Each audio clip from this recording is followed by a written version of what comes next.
Je suis Jean-Philippe Laoussa-Duvigny, cofondateur de MKO Games et actuellement directeur général adjoint chargé plutôt du business développement, mais aussi ponctuellement du recrutement puisque c'est un sujet qui me tient particulièrement à cœur. MKO Games est né d'une volonté en fait d'internaliser un savoir-faire jeu vidéo. Initialement, Aton Soumache, le fondateur de Onyx Method Film, les sociétés mères, est un producteur de films et de séries d'animation.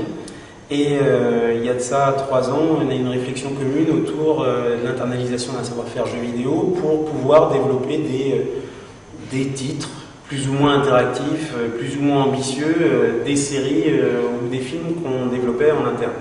On s'est rendu compte qu'on avait déjà en interne un vivier de personnes ayant les compétences et qu'il était pour nous nécessaire de combler le reste, c'est-à-dire la partie qui est fondamentale, hein, ingénierie, les programmeurs, avec toute la déclinaison de corps de métier, et d'ajouter aussi des créatifs spécifiques jeux vidéo, ce qu'on ne connaissait pas nous sur la partie cinéma et série, qu'on appelle les game designers et les level designers. Donc voilà, c'était le pari initial. On a créé cette structure donc de façon officielle il y a 2 ans et demi. On s'est associé avec le groupe MK2 qui partageait la même vision que nous sur la convergence des médias et du numérique. Et cette envie aussi de mettre dans un même espace une espèce de Villa Médicis du numérique et de permettre à toutes ces personnes d'interagir ensemble pour le bien d'un projet. On a développé des séries d'animation comme Skyland, comme des films d'animation comme Renaissance, et aujourd'hui on se retrouve finalement avec un catalogue de licences qui peuvent s'adapter à du jeu vidéo. On va faire Skyland, on fait un jeu de casino de gambling de poker, et on a pour projet deux univers extrêmement prometteurs sur lesquels je ne peux pas vraiment détailler, intégralement destinés aux consoles next-gen. Action-aventure pour la plupart, 3D forcément puisque c'est un peu la spécialité de la maison.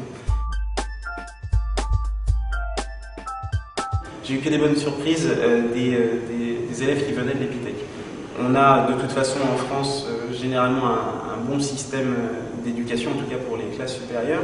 Et surtout sur la partie ingénieur, j'avoue que ce qui m'intéresse à l'Epitech, c'est que souvent les ingénieurs sont jeunes, extrêmement motivés, polyvalents et avec une capacité pratique, une espèce de productivité presque immédiate, puisque je pense que dans la formation Epitech, on s'oriente un peu moins sur le théorique et beaucoup plus sur le pratique.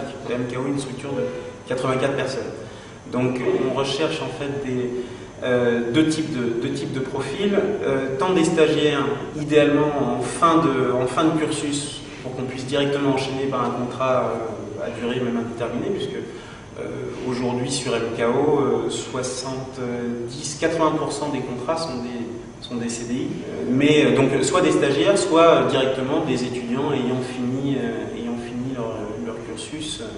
Aujourd'hui, MKO étant une structure jeune, essaye aussi de miser sur des jeunes à fort potentiel.